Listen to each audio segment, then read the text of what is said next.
quand on est rentré en 1943, à la ferme, naturellement, je rentrais à l'école, avec M. Rogista. J'ai passé le certificat d'études avec M. J'étais à l'école avec M. Rogista. Et comme je n'étais pas en avance, parce que vu qu'on avait bricolé 2-3 ans, on n'avait pas été à l'école, j'ai passé le certificat, j'avais 14 ans. 14 ans. Et à 14 ans, quoi faire? Rien. Alors, ma mère avait demandé à M. Rogissard si j'avais le certificat et qu'il me faisait les cours que jusqu'au certificat à Joigny à l'époque, si je pourrais refaire une année comme ça à l'école. Une année comme ça pour rien. Tu te rappelles comment il était, lui, Rogissard, à l'école? Ah, Père Rogissard. Attends, comment je vais te l'écrire? Il était souvent quand même pensif, il était. Oui. Et à mon avis, entre deux cours, parce qu'il avait 3 cours. Hein. Oui. Il y avait élémentaire, première année de cours élémentaire, cours moyen, première année, cours moyen, deuxième année, certificat. Oui. Alors des fois, il nous donnait à faire problème ou n'importe quoi, un dessin. Et souvent, on le voyait. Il pensait. Oui, il pensait. Et puis en même temps, il écrivait. Il était bien. C'était un bien brave homme. C'était un bien brave homme. Oui. Il faisait son boulot, il nous faisait travailler à l'école. Enfin, il me semble, quoi, à l'époque, quoi. Voilà. Alors moi, ce que je me souviens, c'est quand il a écrit Passante d'octobre. Oui. Passante d'octobre, c'est la Tendrie aux grives. C'est écrit, oui. Alors, autant il décrivait un professeur, un instituteur qui était sur les hauts, là-bas, au buté. Mais en fait, celui qui lui a décrit en détail le travail de la Tendrie aux grives, c'est Henri Barret. Il est allé le voir je ne sais combien de fois, parce que il voulait être rigoureux, écrire exactement ce que c'était. Et donc, il n'y en avait qu'un qui pouvait, parce que Henri, il était originaire d'Aragny. Il habitait Joigny, mais nous, on la connaît Joigny, mais il était originaire d'Aragny. Et Aragny, là-bas, la Tendrie aux grives, à l'époque. Je me souviens de ça, c'est parce que les filles Barret qui racontaient qu'ils voyaient souvent Rogissard revenir pour avoir une précision. Oui, parce qu'on dit Tendrie aux grives, mais ça ne paraît pas, n'est pas. Il me l'a dit combien de fois, Barret, parce que j'ai attendu des années, moi, avec lui, pendant les années que j'étais entre 15 et 20 ans, disons que tous les ans, à la période de la Tendrie, j'en ai avec Henri Barret. Et je me souviens, c'était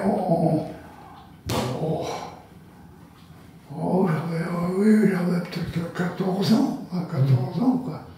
On était en train de bricoler la Tendrie, enfin, mettre les pliés. Et on discutait un peu, comme ça, et puis à coup, on entend du bruit. On entend les branchages et tout. Oui. Alors, on bouge plus, on entend le bruit. Tout d'un coup, qu'est-ce qu'on voit sortir de travers les buissons? Mais on était en plein bois, pas au bord de la plaine. Un grand noir américain. Alors, en tenue d'aviateur. En caillant, attention, je gros courbe. Je pense, moi, à 14 ans, au milieu des bois, un grand noir, 120 kilos. Je n'étais pas heureux. Là. Et on arrivait on arrivait à se faire comprendre, qu'on était français, et que lui, il n'a pas à avoir peur qu'on dirait rien et tout. Et je me souviens même, j'avais ce qu'on appelle maintenant un sandwich, parce que j'ai partagé avec lui. On s'est assis tous les deux, on peut la voir avec la moitié. Oui. Et ça c'était su, parce que lui, on va dire l'Américain, il a expliqué à ceux qui venaient de l'alimenter dans les bois. Je sais qu'il y en avait un, c'était Jean Thierry. Jean. Oui, je sais qu'il avait expliqué qu'il avait rencontré dans les bois un monsieur avec la petite, comme il disait. La petite, c'est moi. La petite, c'est moi. Et ils avaient même, pour le moment, surveillé un peu Barret en disant qu'il ne va pas raconter. On n'a jamais rien dit personne, ni lui ni moi. On n'a jamais rien dit personne. Et on n'en a jamais entendu parler. Et on ne sait pas ce qu'il faisait. Ah ben c'était. Surveillance.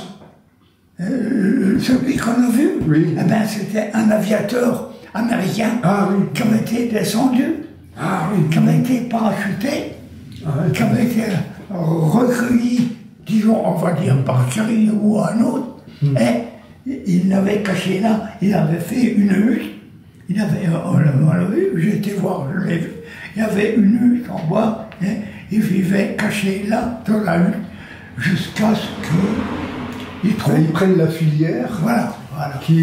Et la filière, si tu veux, c'était souvent René Le Sieur. Oui, il était au maquis. Au maquis. Oui, il était au maquis. Et donc, il y avait la filière qui passait par chez Stévenin, Joigny, et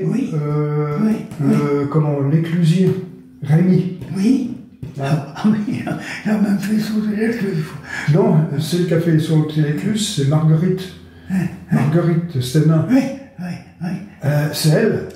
La première fois, elle l'a balancé, une valise, avec quoi faire sauter, quand la valise allait arriver contre la porte.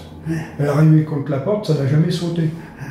Ils sont revenus le lendemain, il fallait forcément que l'éclusier Rémy soit de connivence. Donc, elle a récupéré la valise, ils ont réglé le truc, et ils sont la grande Margot, elle est allée rebalancer la valise, qui cette fois-ci est bien arrivée contre l'écluse et ça a sauté. Alors, tu vois que... Oui, je m'en rappelle. Mais ça, moi j'ai tout le temps entendu ces histoires-là. Moi, quand j'étais gamin, j'aimais ça, d'écouter ce qui se passait, quoi. Alors, parce que j'avais visé, on va arriver à la ferme, j'avais visé un peu sur les conseils de Henri Barret, que tu as dû connaître. Oui, Henri, comme on disait, sur les conseils d'Henri Barret, il m'avait dit, écoute, comme tu as eu le certificat d'études à l'époque, tu pourras, quand tu auras 18 ans, je crois que c'était 18 ans, tu pourras t'engager pour minimum 3 ans armée, et avec ça, tu m'avais dit, ça serait suffisant pour rentrer dans l'ONF. L'eau et forêt à ce moment-là. Voilà, l'eau et forêt, voilà, forêt. Alors, j'avais visé ça. Alors, je vais à l'école jusqu'à, disons, 15 ans, puis après, sorti de l'école, alors c'est là que j'ai commencé à travailler à la ferme. Et puis, les mois passés, les années même passées. Et puis, un jour, Henri Barret me dit, qui est venu à la ferme, il me dit, oui, mais ce qu'il y a, c'est que avec la guerre qu'il y avait, je ne sais plus si... En Indochine? Oui. Oui, si tu vas la voir. Il dit, je t'engage à tous les coups, tu vas aboutir là-bas. Alors, disons que je me suis dégonflé sûrement, oui, j'ai laissé tomber, et j'ai resté à la ferme. Alors, qu'est-ce que j'ai fait à la ferme? Ben écoute, les travaux de la ferme, il y en avait quand même, hein, mais on travaillait beaucoup, comme je t'ai dit tout à l'heure, dans les bois. J'ai fait du bûcheronnage, j'ai fait du débardage, j'ai fait du transport. Mais tout ça avec les 3-4 pauvres chevaux qu'on avait. On leur demandait à ces bêtes-là à l'époque. Oui. Oh là, ça serait maintenant. Ah oui. Et puis je suis arrivé à l'âge de partir à l'armée. Et puis, entre-temps, j'ai connu Jacqueline, mon épouse. En rentrant de l'armée, je pouvais plus rentrer à la ferme, c'est pas possible. Alors, s'orienter sur quoi? Je ne savais pas trop. Et comme disons, mon futur beau-père avait un petit atelier de tournage, ça, tout. Alors je m'étais quand même orienté vers ça. Et c'est ce qui s'est produit. J'ai fait 2-3 petites boîtes à mousson pour me faire ma peu la main parce que je connaissais rien. Ah oui, forcément. Je connaissais rien. Ouais. Alors, à la ferme, eh ben, pour revenir à ça, ben, ça dépendait des saisons. Quand c'était les foins, par exemple, au mois de juin, ben, il fallait faire les foins. Quand c'était un peu plus tard, au moment de l'arrachage des pommes de terre, par exemple, eh ben, on passait aussi bien une semaine ou deux à arracher les pommes de terre. Et vos terrains, ils étaient situés entre la route d'Autrivière et Joigny? Oui, beaucoup. Là, au Harnicot. Oui, voilà. Beaucoup.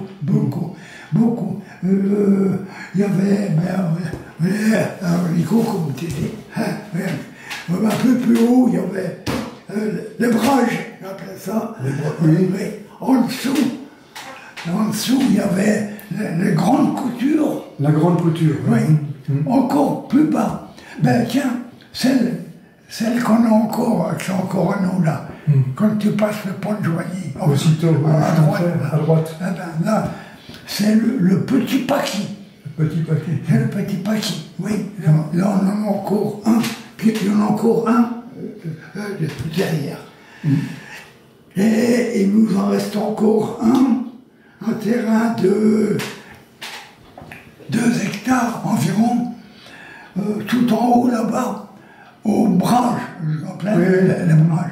Et alors, à la ferme, eh ben, moi j'ai travaillé, disons, vite fait, de 15 à 20 ans. De 15 à 20 ans. Je te dis, suivant les saisons. C'était les semis, c'était l'entretien, c'est-à-dire, parce que on faisait beaucoup de choses à la main à l'époque. Hein. Ah oui. Tu sais, on a fait, je me souviens, une année, on avait semé une terre de betterave, oui, dans les grandes coutures. Attention, hein, les grandes coutures, d'ailleurs, les grandes coutures, je sais pas, moi, ça faisait au moins 150 mètres de long. Alors, il y avait, je sais pas combien de sillons, hein, de route. Hein. Je t'assure, quand on attaquait le bas de la route pour travailler une betterave, parce qu'une betterave, ça sème. Après, il faut ce qu'on appelle les démarier. Parce que quand on sème, on en met toujours de trop. Alors on les démariait, on en laissait une tous les 25 tous les 20 cm. Mais quand tu attaques une route comme ça, tu fais 150 de long. et puis on passait des jours, des semaines à faire ça. Bon, il y avait les betteraves, il y avait les pommes de terre, On avait des champs, pour les chevaux, il y avait de l'avoine, pour les poules, on se met du blé. Alors là, il y avait période, les moissons, il fallait moissonner. Ah, on avait quand même... Une moissonneuse. On avait une moissonneuse batteuse. Voilà, ça, oui, non, pas batteuse, non, une moissonneuse. Pas moissonneuse, batteuse, j'ai dit une bêtise. On avait une moissonneuse, voilà. On coupait ça et on tombait les gerbes. Alors, les gerbes, pareil, on mettait à sécher, quand tout était fauché, debout. Il fallait remettre ça debout, debout, voilà. Et on les laissait 3-4 jours au soleil. Et quand c'était bien sec, on les enlevait. Alors c'est là que j'ai connu à Joigny les glaneuses. Ça va peut-être te dire quelque chose. Il y a, je sais plus ce qui s'est capé ensemble, les glaneuses. Les glaneuses, oui. Alors il y avait des dames de Joigny qui venaient derrière nous et qui ramassaient les glaneuses. Ce qui restait, quoi. Les glaneuses, ce qui traînait. Oui, alors il y en avait, c'était du blé pour faire un peu de farine. Et avec ça, ils arrivaient à faire une petite galette comme ils pouvaient. Oui. Il y en a d'autres, c'était plutôt l'avoine pour leurs poules. On imagine ça aujourd'hui. On imagine ça aujourd'hui. Alors, c'est pour ça quand j'entends dire si on retournait 50 ans, mon pauvre Jean-Paul, on retourne à 50 ans maintenant. C'est la révolution. Non, mais... C'est la révolution. On a... Toi, tu dis, tu as vu évaluer ça, bien sûr. Mais moi, même ma génération, nous, on est en 47, nous, on a vu évaluer ça à une vitesse. Et on en discutait il n'y a pas longtemps avec Catherine Virolet, qui est plus jeune que moi pourtant, mais qui dit... Bon, je sais pas moi, les femmes qui allaient laver leur linge à la fontaine, pas tous les temps, gelé et tout. Ah oui, mais ça... ma mère, comme Gabriel, comme Simone et tout, toutes les femmes là à la fontaine, je vais encore partir avec leur brouette. La lessiveuse dessus, la boîte à laver. Oui. Je l'ai encore, la boîte à laver de ma mère. Ah oui, je crois que j'en ai encore une vieille en face dans la cabane que j'ai. Je crois qu'il y en a encore une. Mais c'est vieux, hein, ça. Oui.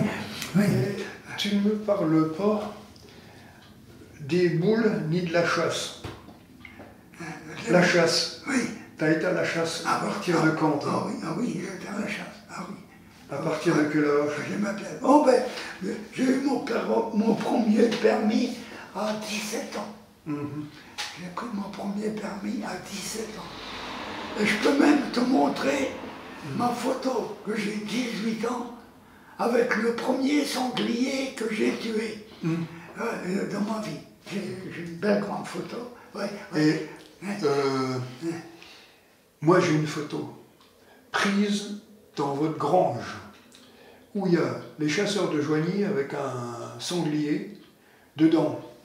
Je vois, il y a le père Lapère, il y a Michel Warnier, il y a l'Étienne, et puis les autres, ils sont retournés. Alors, t'es peut-être dedans, mais... Ainsi se termine l'entretien avec Guy Virolet, en octobre 2025, à l'âge de 95 ans, à son domicile à Nouzonville. Il joue toujours aux boules, régulièrement, au moins 2 fois par semaine, et joue à la belote, très régulièrement aussi.